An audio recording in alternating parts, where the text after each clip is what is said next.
Pues Dios me los bendiga a todos, hermanos, listos ya para estudiar la palabra del Señor el día de hoy, abriendo nuestras Biblias en la segunda carta de Pablo a Timoteo, capítulo 2 y el versículo 15, y dice el apóstol Pablo a Timoteo: procura con diligencia presentarte a Dios aprobado, como obrero que no tiene de qué avergonzarse, que usa bien la palabra de verdad. Muy importante, hermanos, esa instrucción.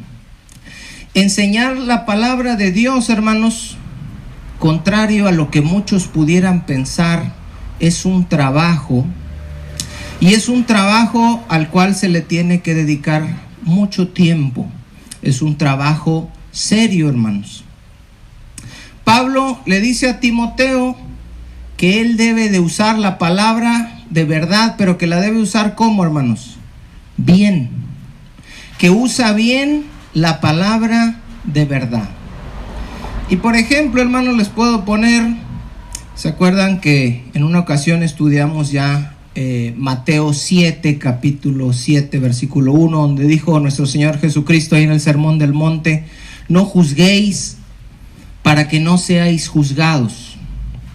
Y la mayoría de las personas, hermanos, la mayoría de los cristianos creen saber qué es lo que significa eso, pero le dedicamos 3 estudios para darnos cuenta lo que verdaderamente significaba ese versículo.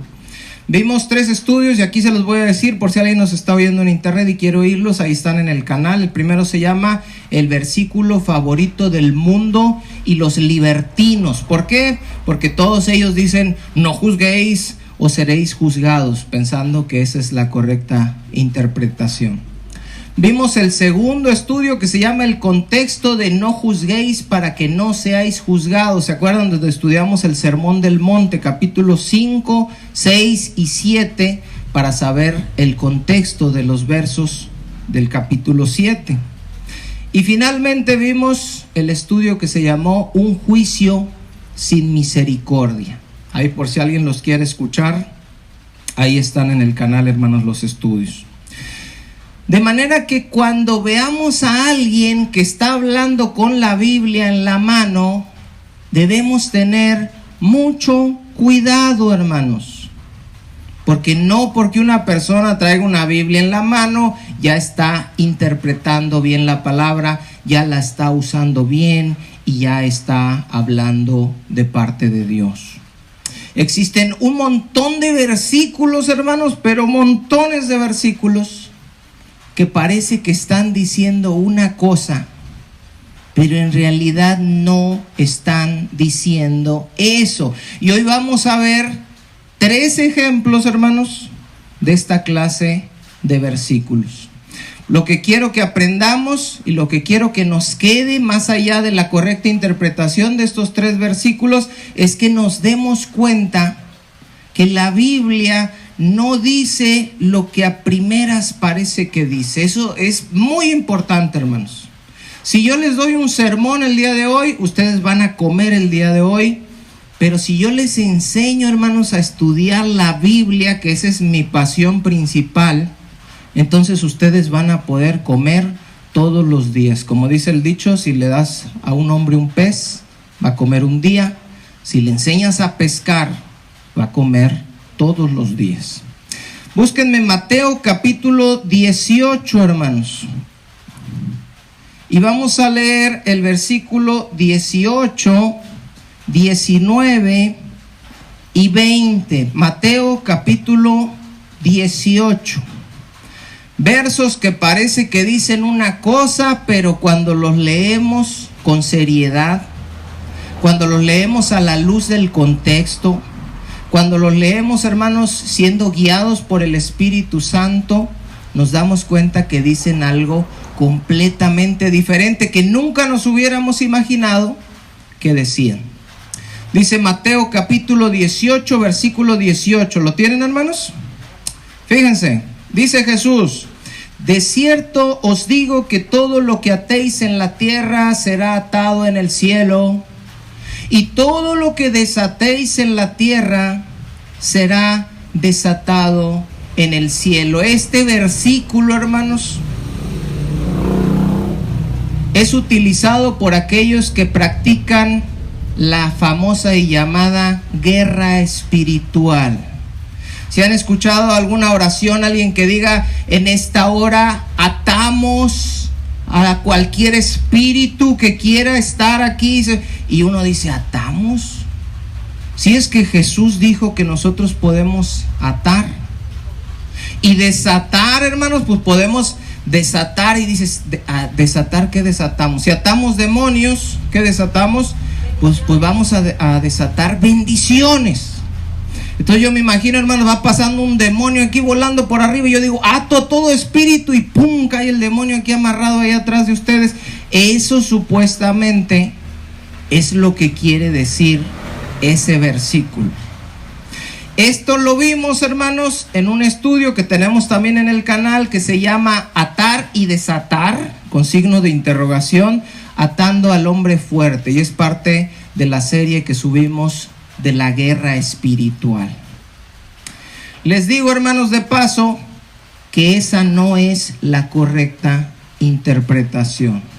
Versículo 19. Otra vez les digo que si dos de vosotros se pusieren de acuerdo en la tierra acerca de cualquier cosa que pidieren, les será hecho por mi Padre que está en los cielos.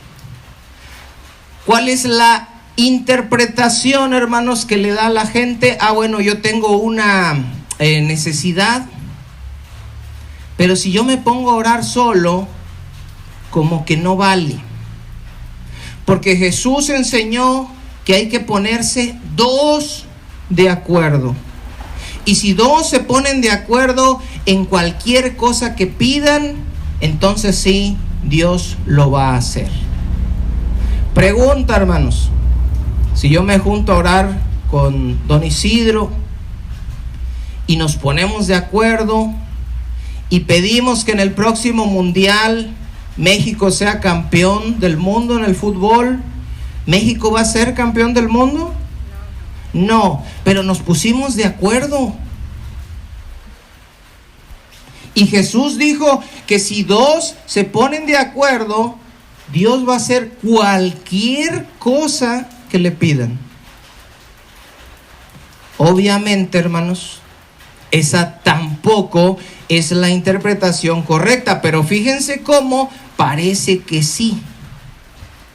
A veces nos van a leer versículos y nos van a decir: aquí dice la Biblia esto, y uno dice: pues sí, ahí dice, pero no es eso lo que dice, hermanos. Y finalmente en el versículo 20 dijo Jesús, 18:20, porque donde están dos o tres congregados en mi nombre, ahí estoy yo en medio de ellos. Y este versículo, ¿cómo lo usan, hermanos?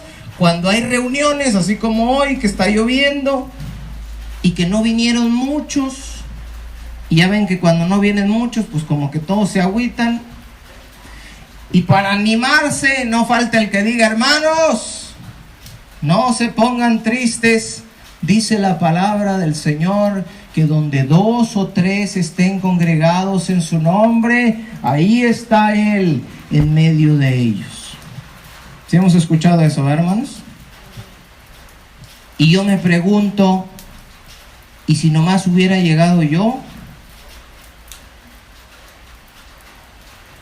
Imagínense, el Señor dice: a ver, una reunión ahí abajo, ¿cuántos hay? Si hay dos o tres, yo voy. Pero si nomás llegó uno, pues yo no voy a ir con uno. Obviamente, hermanos, esto tampoco es lo que Jesús está tratando de decir. Precisamente estos tres ejemplos, versículo 18, versículo 19 y versículo 20, son ejemplos de lo que es usar mal la palabra del Señor. No podemos tomar la palabra del Señor y decir: aquí dice esto, aquí dice que los demonios, aquí dice que donde dos o tres, aquí dice que si dos se ponen de acuerdo, y empezar a predicar locuras diciendo que la Biblia dice y que Jesús dice algo que Jesús no dijo. Fíjense bien, vamos a suponer por un momento que sí es esa la correcta interpretación. Verso 18, dice Jesús, miren, pónganse abusados, les voy a dar autoridad. Van a poder atar demonios y desatar bendiciones en la guerra espiritual. Versículo 19, cuando vayan a orar, no oren solos, porque si no, no los voy a oír. Júntense de a dos, pónganse de acuerdo y cualquier cosa que pidan yo se las voy a dar. Verso 20, y ¿saben qué? Cuando vayan a las reuniones, y sobre todo si está lloviendo como ahorita y ven que no llegaron muchos, no se desanimen, porque donde están 2 o 3 congregados en mi nombre, ahí estoy yo en medio de ellos. Pero en el verso 21, hermanos, si me ayudan allá a leerlo, se acerca el apóstol Pedro, y fíjense lo que dice Pedro. Entonces se acercó Pedro y le dijo, Señor, ¿cuántas veces perdonaré a mi hermano que peque contra mí? Y yo les pregunto a ustedes, hermanos, ¿qué tiene que ver la pregunta de Pedro con lo que supuestamente está enseñando Jesús?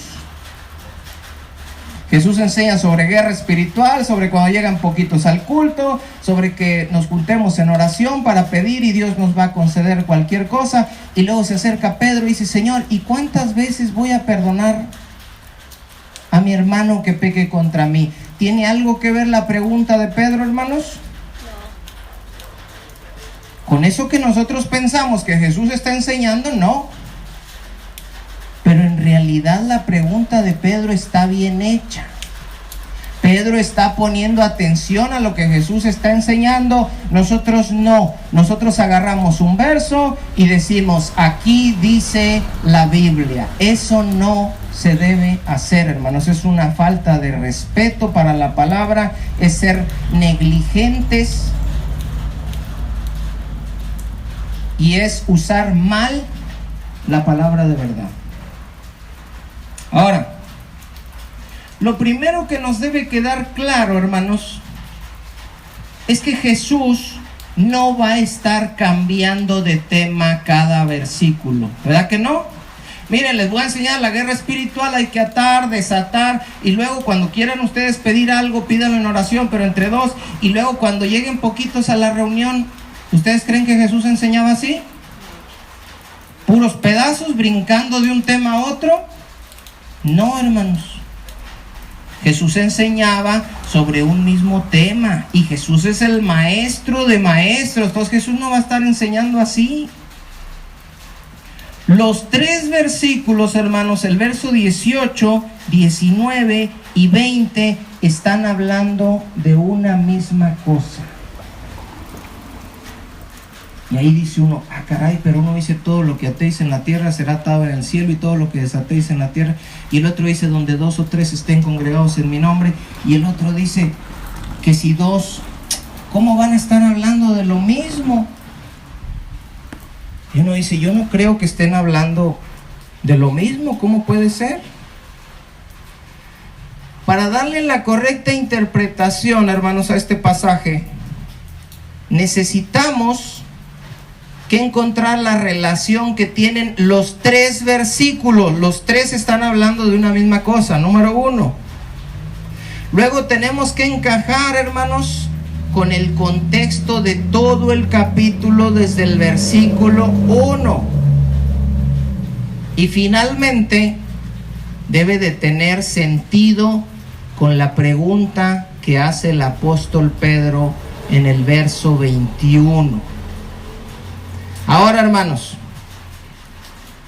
estudiar así la palabra de Dios, buscar el contexto, buscar el correcto significado, dedicarle tiempo y esfuerzo. ¿Ustedes creen que es fácil y agradable para la carne? No. ¿Creen que la mayoría de la gente lo hace? No. Pero si Dios nos permite, hermanos, el día de hoy vamos a estudiar ese pasaje únicamente para darnos cuenta de cómo la Biblia puede decir un montón de cosas que nosotros no sabemos, y otro montón de cosas que creemos que dice, en realidad no las dice. Fíjense, hermanos, Del versículo 1 en adelante, ahí estamos en el capítulo 18, los discípulos se acercan a Jesús para preguntarle quién es el mayor en el reino de los cielos. Ellos querían saber quién iba a ser el mero bueno, quién es el que va a mandar, Señor, aquí. ¿Será Juan? ¿Será Pedro? ¿Quién va a mandar? Y Jesús, hermanos, trae un niño y toma un niño y lo pone delante de ellos. Y les dice, de cierto os digo que si no os volvéis y hacéis como niños, no entraréis en el reino de Dios. ¿Se acuerdan de ese pasaje? Los niños, hermanos, en aquel tiempo, al igual que las mujeres, pues eran menospreciadas, no tenían mucho valor en la sociedad. El que tenía valor era el hombre, y el niño, pues ese qué. Y Jesús les dice, miren, ustedes quieren ser valiosos, quieren ser importantes, pero se tienen que hacer como niños. Tienen que ser humildes. El que se humille, dice, como este niño, contrario a lo que ellos estaban haciendo, exaltándose, diciendo, ¿quién de nosotros será el mayor? No. El que se humille como ese niño, ese va a ser el mayor en el reino de los cielos. Ahora, del versículo 6 al 9, hermanos, habla sobre tener cuidado para no ser de tropiezo a los creyentes que van empezando y que son como niños. Fíjese el verso 6. Y cualquiera que haga tropezar a alguno de estos pequeños que creen en mí, mejor le fuera que se le colgase al cuello una piedra de molino de asno y que se le hundiese en lo profundo del mar. En el verso 10, hermanos, se nos habla de no menospreciar a los niños, pero está hablando de creyentes que son como niños. Dice el verso 10, mirad que no menospreciéis a uno de estos pequeños, porque os digo que sus ángeles en los cielos ven siempre el rostro de mi Padre que está en los cielos. Seguimos con un mismo contexto, ¿verdad que sí, hermanos? Versículo 11, Jesús deja claro que Él no quiere que nadie se pierda. Y dice, porque el Hijo del Hombre ha venido para salvar, ¿qué cosa, hermanos? Lo que se había perdido. A eso vino Jesús. Y da la parábola, hermanos, de la oveja perdida, para que nos demos cuenta de que cuando alguno que está comenzando en la fe se extravía, se aparta, a nosotros nos debe importar. Habla de una parábola donde un pastor tiene 100 ovejas y de repente se le va una. A lo mejor era la más rebelde, a lo mejor era la más desobediente, a lo mejor era la más chiquita, a lo mejor era la más fea, quién sabe, hermanos. Pero a Jesús le importó. Y dice en la parábola que deja las 99 y se va y busca la que perdió. Y cuando la encuentra, se regocija de haberla encontrado. Y dice el versículo 14, ¿qué dice, hermanos? Así no es la voluntad de vuestro Padre que está en los cielos, que se pierda, ¿quién? Alguno de estos pequeños.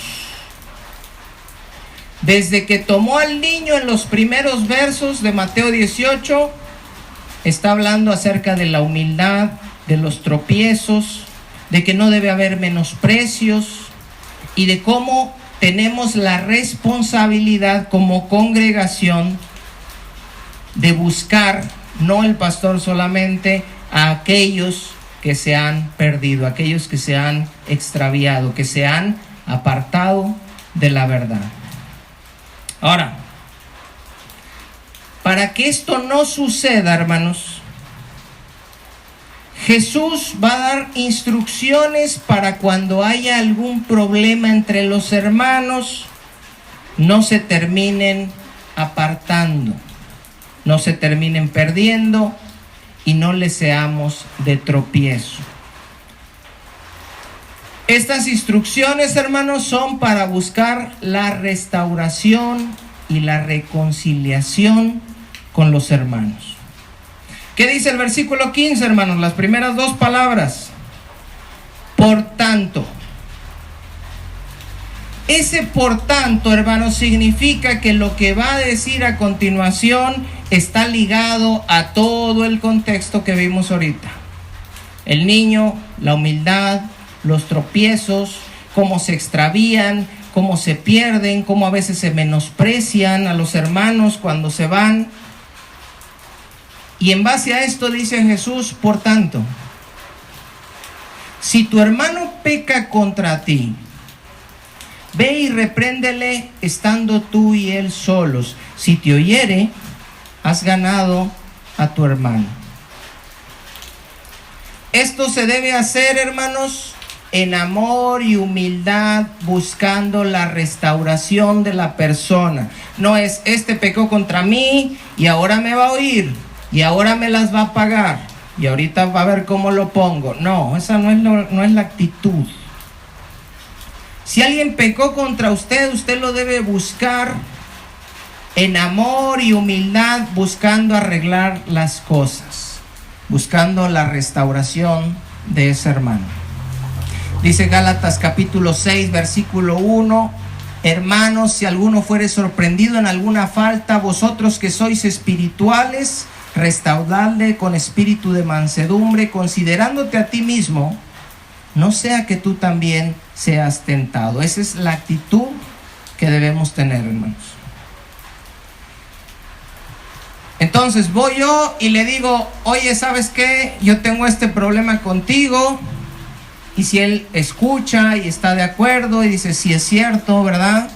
Entonces has ganado a tu hermano. Se acabó el problema, no vamos a hacer de tropiezo, no se van a apartar, no lo menospreciamos, no se fue, etc.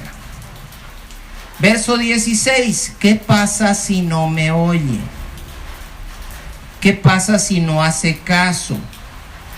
¿Qué pasa si no quiere entender que lo que está haciendo está mal y no lo quiere corregir? Verso 16, mas si no te oyere, toma aún contigo a uno o dos, para que en boca de 2 o 3 testigos conste toda palabra.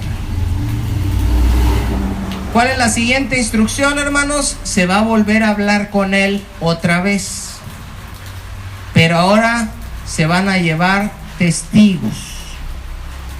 ¿Cuántos testigos se deben llevar, hermanos? Ahí dice la palabra. A ver, ¿quién me ayuda? 2 o 3. 1 o 2. Para que en boca de 2 o 3 conste toda palabra. ¿Qué significa eso? ¿Por qué 1, 2, 2 o 3? ¿Alguien me puede decir? El que está reprendiéndolo, ese es 1, y ese va a ir por 1 o 2. Si consigue 1, ¿cuántos van a ser, hermanos, los testigos? 2. Y si consigue 2, con él, ¿cuántos van a ser? 3. Por eso dice Jesús, consíguete 1 o 2, para que en boca de 2 o 3, incluyéndolo a él y al testigo o a los 2 testigos, conste toda palabra. Esa frase, hermanos, de 1, 2, 2 o 3 es muy importante para poder entender el verso de adelante. Ahora, ¿de dónde saca Jesús que para resolver un asunto se necesitan testigos? ¿Alguien sabe? Eso lo decía, hermanos, la ley de Moisés. Todo lo que se enseña en el Nuevo Testamento está basado ¿en dónde? En el Viejo Testamento. Todo lo que se enseña en el Nuevo está basado en el Viejo. Y en Deuteronomio, hermanos, capítulo 19, versículo 15, yo se los leo, dice la ley de Moisés: no se tomará en cuenta a un solo testigo contra ninguno en cualquier delito, ni en cualquier pecado, en relación con cualquier ofensa cometida. Solamente con el testimonio de 2 o 3 testigos se mantendrá la acusación. ¿Cuántos testigos se necesitaban, hermanos? 2 o 3. Por eso Jesús dice: toma contigo a 1 o 2, para que en boca de 2 o 3, incluyendo al ofendido, conste toda palabra. En la segunda carta a los Corintios, capítulo 13, versículo 1, les dice el apóstol Pablo, y en el Nuevo Testamento: esta es la tercera vez que voy a vosotros. Por boca de 2 o 3 testigos se decidirá todo asunto. Y luego le dice a Pablo en la primera carta a Timoteo, capítulo 5, versículo 19, le dice: contra un anciano o un pastor no admitas acusación sino con 2 o 3 testigos. Se está basando en las mismas escrituras, hermanos. Estos testigos que se iban a llevar para arreglar el asunto iban a hablar también con la persona. Por ejemplo, yo tengo un problema con don Isidro. ¿Qué debo hacer primero? Debo ir a hablar con don Isidro. Si me oyere, ya gané a mi hermano. Ya le hicimos, ¿verdad, don Isidro? Pero si no me oyere, dice la palabra, hay que tomar 1 o 2 para que en boca de 2 o 3, incluyéndome a mí, conste toda palabra. Entonces digo: a ver, voy a llevarme a doña Norma y me voy a llevar a mi suegro. Ahí está, ya son 2 y conmigo 3. Vamos a hablar con don Isidro. Yo lo voy a volver a reprender si es que hizo algo malo, ¿verdad?, de lo cual no quiere arrepentirse. Y mi suegro y doña Norma van a estar de testigos ahí oyendo, y aparte también lo van a exhortar y van a decir: oiga, hermano, pues es que esto no está bien, usted también cómo se pone. Ahora, dice el versículo 17: si no los oyere a ellos, para que vean que hay una posibilidad, hermanos, de que primero cuando se le habla no haga caso. Y Jesús está contemplando la posibilidad también de que si se llevan a los testigos tampoco hagan caso. Dice: si no los oyere a ellos, dilo a la iglesia. Es decir, el siguiente paso es decirle a todos: ¿saben qué? Don Isidro, ya fui a hablar con él, dice que no. Me llevé a doña Norma, a mi suegro, y no quiso ni oírlos a ellos. Ellos están de testigos de que se le confrontó y no quiere arrepentirse. Ahora se les dice a toda la iglesia. ¿Para qué? ¿Para que se haga el chisme grande? ¿Para que lo humillen? No, hermanos. Todo el tiempo lo que se está buscando es la restauración de esa persona, que esa persona salga del error en el que está. Para eso hablé primero yo, para eso se llevaron luego los testigos, y para eso se le dice a toda la iglesia, porque la iglesia no va a ser un chismerío, no lo van a tratar mal, no lo van a menospreciar, sino que en amor y buscando su restauración van a hablar con él y van a decir: oiga, hermano Isidro, pues mire, es que usted también no se ponga así. Y si no te oyere, fíjense cómo Jesús nos enseña todas las posibilidades. Número 1 nos dice: va a haber problemas, pero les voy a decir cómo los arreglen. Número 1, 1 con 1, el que tiene el problema con el que le causó el problema. Número 2, 1 o 2 testigos, para que en boca de 2 o 3 conste toda palabra. Número 3, díganlo a toda la iglesia. Pero todavía aún así puede ser que la persona no se arrepienta, y dice Jesús: y si no oyere a la iglesia, tenle por gentil y publicano. ¿Qué significa esa frase, hermanos? Que esa persona, en este caso pusimos a don Isidro, porque yo sé que don Isidro aguanta y está bien relax. pero significa que esa persona no se está comportando como un verdadero creyente, no se está comportando como un cristiano. Por eso dice Jesús, ya después de todo ese proceso, tenlo por gentil y publicano. ¿Por qué? Porque no aceptaba la reprensión, no aceptaba el consejo y no había en él arrepentimiento. Entonces dice Jesús, mira, si ya hablaron con él directo, con los dos testigos, toda la iglesia, y no quiere, y no hace caso, y se puso que no y no, ese no es creyente. Ese no se está portando humilde, no le está dando el Espíritu Santo arrepentimiento, no le está redarguyendo de pecado. Ténganlo por gentil y publicano. Fíjense, voy a ponerles un ejemplo, para dejar tantito a don Isidro, de mi suegra, hermanos. Dice mi suegra, ¿ahora yo qué? Y suavecito, hermanos, porque mi suegra, si no, ya no me invita los domingos a comer. Fíjense, hubo una situación con ella, no la vamos a mencionar. No estamos hablando de pecado y que mi suegra se fue por ahí. No, hubo una situación. Y mi esposa, hermanos, habló con ella sobre esa situación. Y le dijo, mamá, eso que tú hiciste, esa actitud, podríamos decir, eso no está bien, mamá.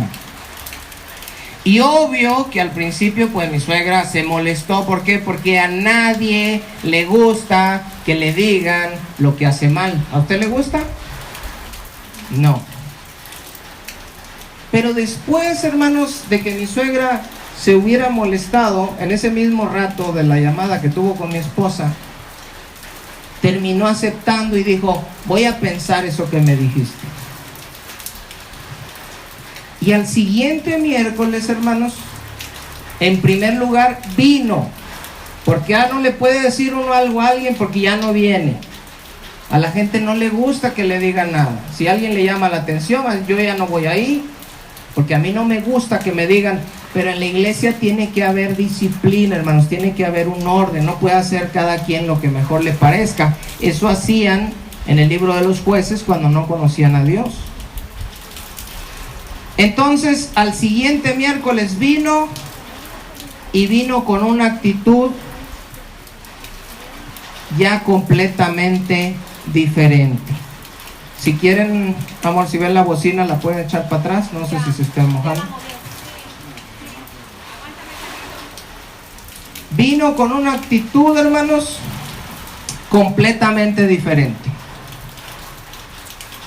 ¿Qué me mostró eso a mí como pastor, hermanos? Que está sujetándose a la palabra.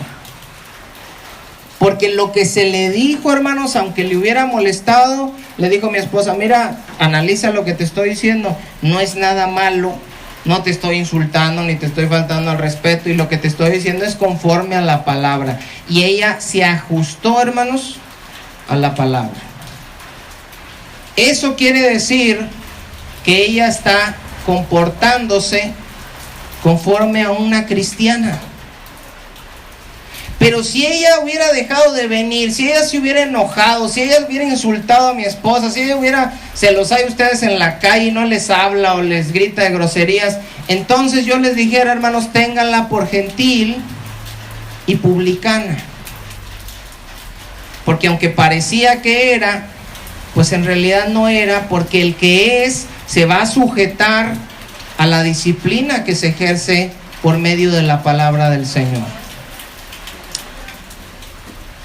Ahora, a los que no reaccionaban así, hermanos, en los tiempos del Nuevo Testamento, eran cortados de la congregación, eran echados de la congregación.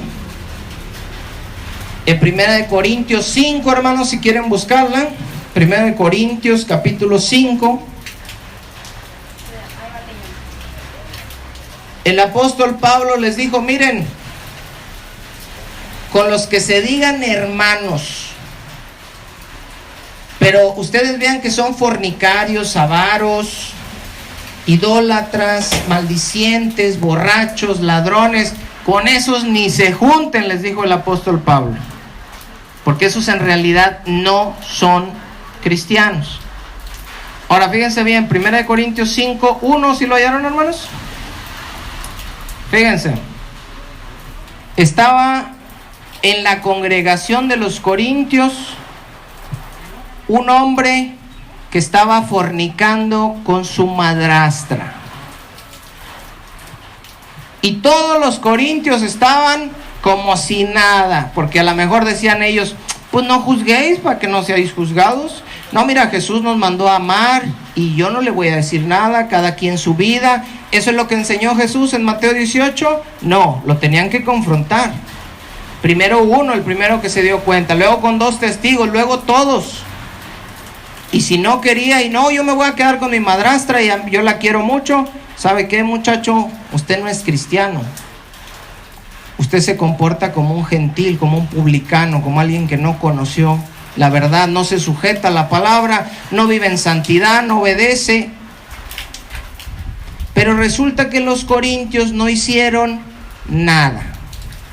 Tal y como en estos tiempos, hermanos, en muchas iglesias no se hace nada y se tolera el pecado. Usted puede ir a la iglesia, puede ir al culto, puede ir a la reunión, si está en adulterio, si está en fornicación, si habla a punta de groserías, si practica la hechicería, si lo que sea, no pasa nada, al fin que nadie lo tiene que juzgar. Jesús dijo: no juzguéis para que no seáis juzgados.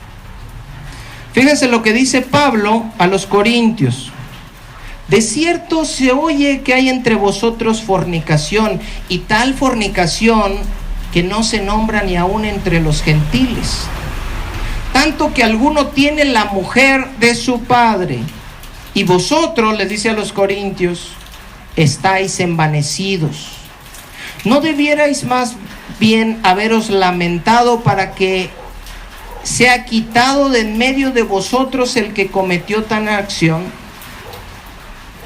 Ciertamente yo, como ausente en cuerpo pero presente en espíritu, ya como presente he juzgado al que tal cosa ha hecho. En el nombre de nuestro Señor Jesucristo, reunidos vosotros y mi espíritu por el poder de nuestro Señor Jesucristo, el tal se ha entregado a Satanás para destrucción de la carne, al fin de que el espíritu sea salvo en el día del Señor Jesús. ¿Qué estaba diciendo Pablo en otras palabras? Miren, en la próxima reunión que haya, se los voy a traducir, hermanos, porque así la Biblia, pues, de repente no se alcanza a entender por el idioma de España que tiene. Miren, dice, hay uno que está ahí en pecado y todos ustedes ya lo saben. Nadie ha hecho nada. Ya lo debieron sacar de la congregación, porque ustedes son santos y él está viviendo en pecado, en inmundicia, como alguien no arrepentido. En la próxima reunión que tengan, yo les doy la autorización, con la autoridad que Jesús me dio, para que lo echen de la congregación. Ahora, la iglesia, hermanos, no disciplina sacando al pecador, sino que la iglesia lo que hace es que hace manifiesto que el pecador ya decidió salir de ella. ¿Por qué? Porque al final, aunque dejaran a este adentro, ¿iba para el cielo? Entonces, ¿de qué sirve que lo dejen adentro?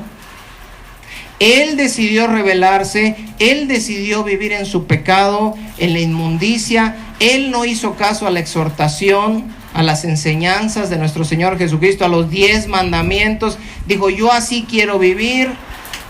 Y aunque estaba dentro de una congregación, se estaba engañando a él mismo, porque en realidad no era parte de la iglesia verdadera de Dios.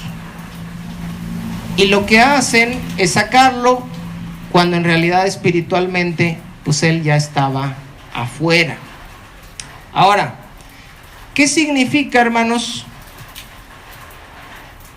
la frase que dice Pablo: el tal se ha entregado a Satanás para la destrucción de la carne, al fin de que el espíritu sea salvo en el día del Señor? ¿Qué significa eso? Ya vimos, hermanos, que Dios no quiere que nadie se pierda, sino que todos procedan al arrepentimiento. Entonces, cuando Dios da esta instrucción y cuando el apóstol Pablo está echando fuera no es con el fin de que se vaya al infierno. Es con el fin que fuera de la denominación él reaccione, vuelva en sí. Haz cuenta que la iglesia es el rebaño. Afuera anda el lobo y dice: échenlo afuera, échenselo al lobo, a fin de que se arrepienta y después pueda ser salvado. Y precisamente esto fue lo que pasó, hermanos. Miren, búsquenme en 2 Corintios capítulo 2, versículo 6. Y con esta información ahorita nos vamos a regresar a Mateo y vamos a entender mejor. 2 Corintios 2, 6.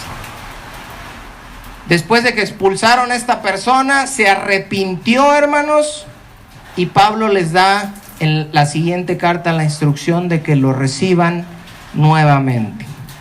Le basta a tal persona esta reprensión hecha por muchos, así que al contrario, vosotros más bien debéis perdonarle y consolarle, para que no sea consumido de demasiada tristeza.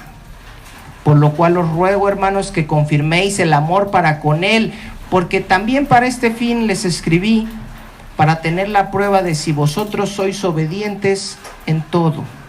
Y al que vosotros perdonáis, yo también lo perdono, porque yo también lo que he perdonado, si algo he perdonado por vosotros, lo he hecho en presencia de Cristo, para que Satanás, ¿qué dice, hermanos?, no gane ventaja alguna sobre vosotros, pues no ignoramos sus maquinaciones.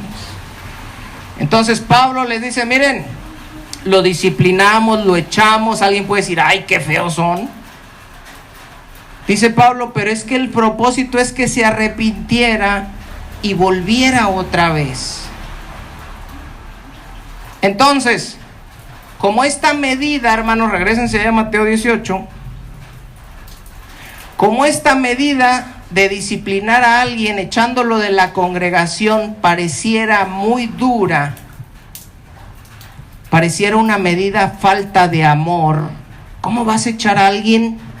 Si tú eres cristiano de verdad, tú debes amar y no lo juzgues, porque no juzguéis o seréis juzgados. Entonces, para que los cristianos no se confundieran y dijeran: oye, ¿cómo lo vamos a echar? Pues si nosotros nos amamos entre todos, nos perdonamos, somos pacientes, ¿cómo que vamos a excomulgar a alguien? Por eso Jesús les dice en el verso 18 que lo que hagan con el pecador no arrepentido en la tierra va a ser algo que Jesús va a estar respaldando. ¿En dónde, hermanos? En el cielo. De cierto les digo, cuando ya hablaron con él uno con uno y no se quiere arrepentir, ya llevaron 2 testigos y no se quiere arrepentir, ya habló toda la iglesia con él y no se quiere arrepentir, sáquenlo ese de en medio de ellos. Ese no es cristiano, es gentil, es publicano. Pero ¿cómo, Señor, lo vamos a sacar si tú nos viniste a enseñar amor y paz? De cierto les digo que todo lo que atéis en la tierra, se está refiriendo a la disciplina que le van a ejercer al pecador no arrepentido, en este caso echarlo de la congregación, será atado en los cielos. Es como cuando una mamá, hermanos, le presta a su niño a otra mamá y le dice esa mamá que le está prestando su niño a la otra: si se porta mal, ¿qué les dicen, hermano? Si se porta mal, regáñelo, y si no entiende, dele un jalón de orejas. Esa otra señora no es la mamá, pero la mamá con toda la autoridad le está diciendo, haz eso y yo te voy a respaldar, porque es mío y si se porta mal, se lo merece. Por eso Jesús dice, si hacen ustedes eso en la tierra, ustedes estén conscientes que también lo estoy haciendo yo en el cielo. Yo no estoy contento, dice Dios, con este fornicario que está con su madrastra. Si ustedes lo disciplinan y lo echan fuera y dicen, Señor, habremos hecho bien, habremos hecho mal, hicieron bien. Porque sin santidad nadie va a ver al Señor. Ahora, al mismo tiempo, Dios respalda el perdón al pecador que se echó cuando regresa arrepentido. Ya lo disciplinamos, Señor, en tu nombre. Sí, está bien, se lo merecía. Oye, Señor, ya vino que se arrepintió. ¿Qué hay que hacer, hermanos? Perdonarlo. Oye, ¿pero lo perdonaremos? ¿Estaremos haciendo bien o estaremos haciendo mal si lo volvemos a perdonar? Dice Jesús, y todo lo que desatareis en la tierra será desatado en el cielo. Si ustedes lo disciplinan, no se preocupen, yo los estoy respaldando, yo soy el papá, se lo merece. Si regresa arrepentido a pedir perdón, perdónenlo, yo también lo voy a perdonar. Eso es lo que significa, y todo lo que atéis en la tierra será atado en los cielos, y todo lo que desatéis en la tierra será desatado en los cielos. Alguien no arrepentido está atado, alguien arrepentido y que pidió perdón está desatado. Ahora, esto solo aplica, hermanos, cuando se hizo bíblicamente. ¿Qué quiere decir eso? Hay mucha gente que echaron fuera por hablar, por ejemplo, del supuesto y mal llamado apóstol de Jesucristo en la iglesia de la luz del mundo, y los echaron afuera.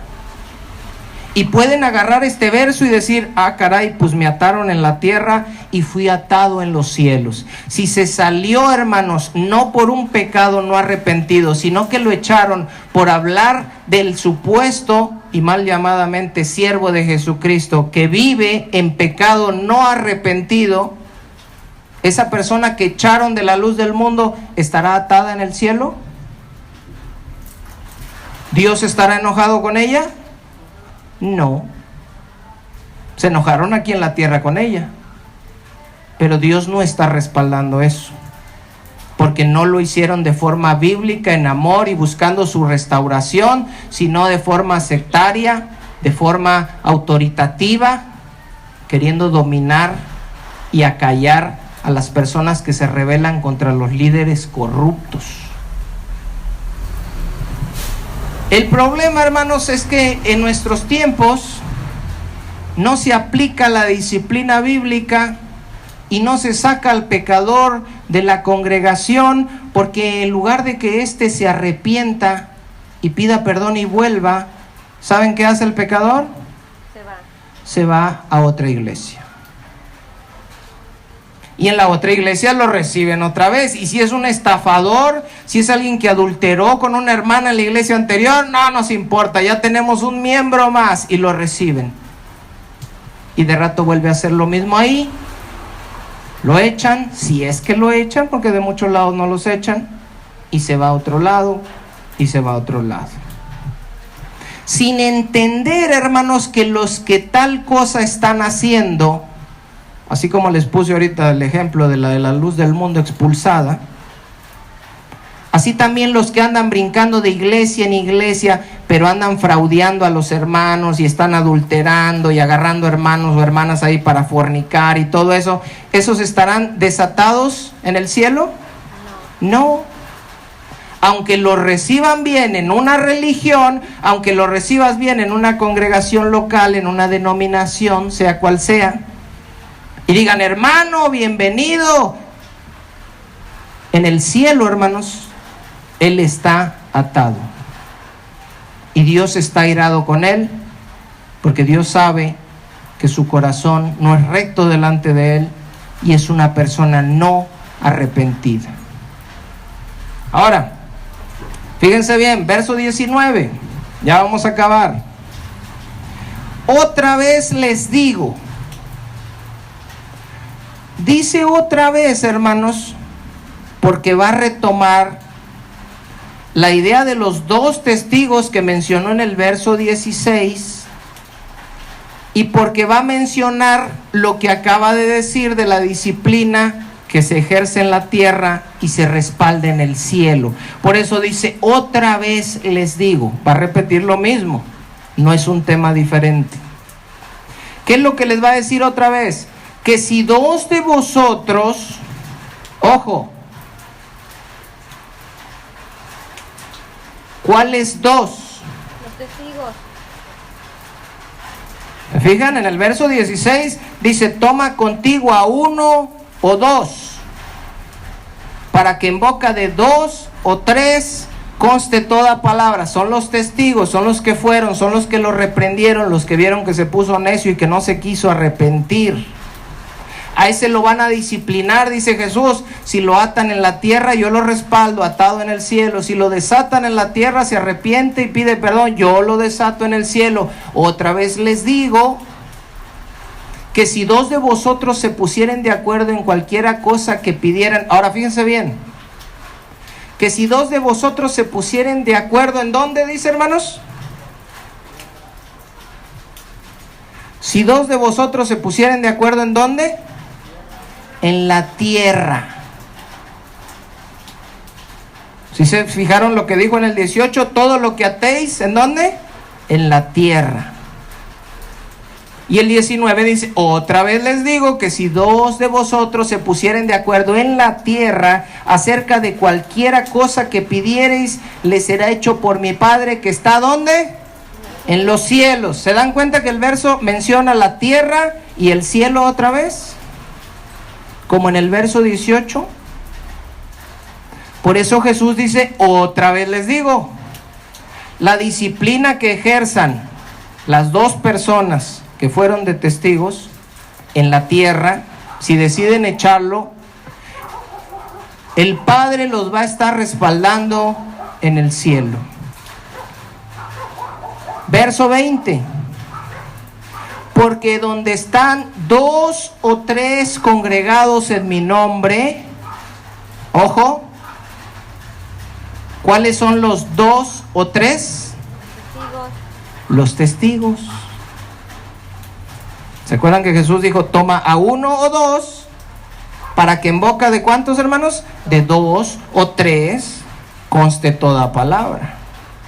Ahora esos dos o tres van a tomar la decisión, yo los voy a estar respaldando en el cielo, lo que ellos decidieron en la tierra va a ser atado aquí y allá. Y dice el 20, porque donde están dos o tres congregados en mi nombre, no se refiere a una reunión normal para la predicación de la palabra, no se refiere a un estudio bíblico, sino a los dos o tres que se van a poner de acuerdo para aplicar la disciplina sobre el pecador no arrepentido.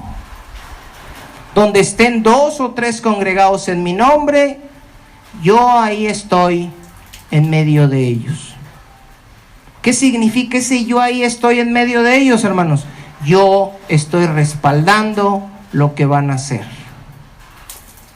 Por eso Pablo vimos que en 1 Corintios 5 dijo, en el nombre de nuestro Señor Jesucristo, ¿se acuerdan? El tal se ha entregado a Satanás para destrucción de la carne. Lo hizo en el nombre y con la autoridad y con la instrucción de Jesús. Buscando no que sea condenado, por eso dice al fin de que el espíritu sea salvo en el día del Señor, buscando que se arrepienta.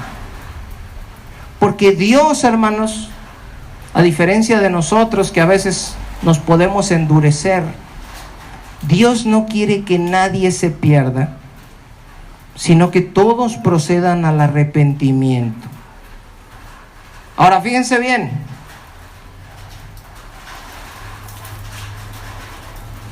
Pedro está oyendo esto.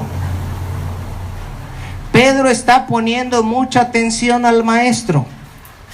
Pedro no sacó de contexto los versículos.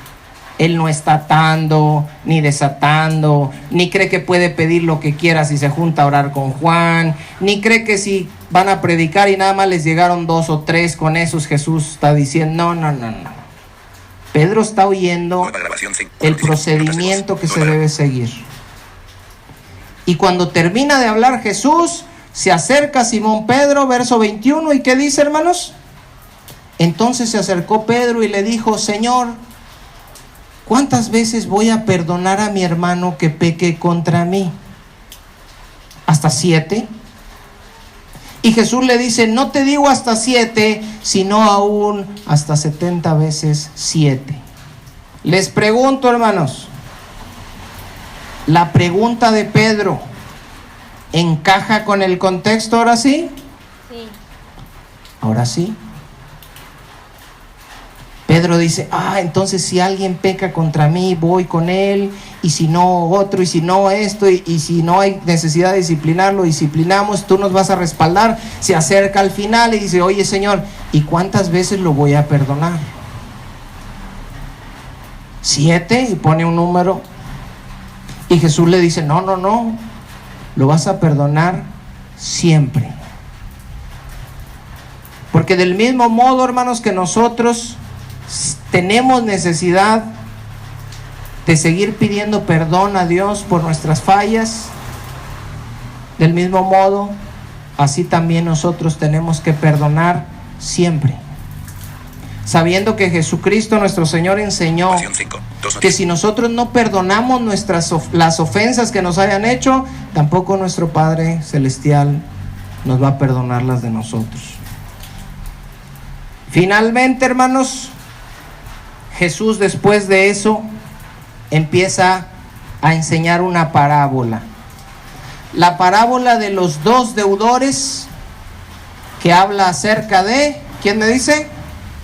Perdonar. Acerca de perdonar. Todo el contexto es claro, hermanos.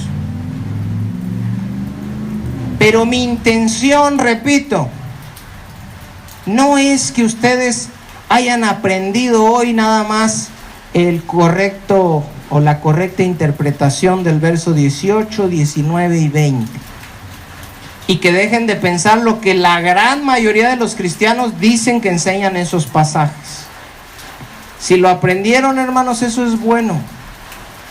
Pero mi intención con este estudio es que nos demos cuenta cómo la palabra de Dios podemos pensar que dice algo que no lo dice. Y si no tenemos cuidado, hermanos, y si no somos serios en el estudio de la palabra del Señor, no somos diligentes, entonces podemos caer en las garras de alguien que usa mal la palabra de verdad. Y nos enseña un montón de versículos en un montón de lados diciéndonos, mira, aquí dice esto, mira, aquí dice esto otro, pero todo el tiempo son puros engaños, son malas interpretaciones, son versículos sacados de contexto para decirnos cosas que la Biblia no dice y que Jesús no dice.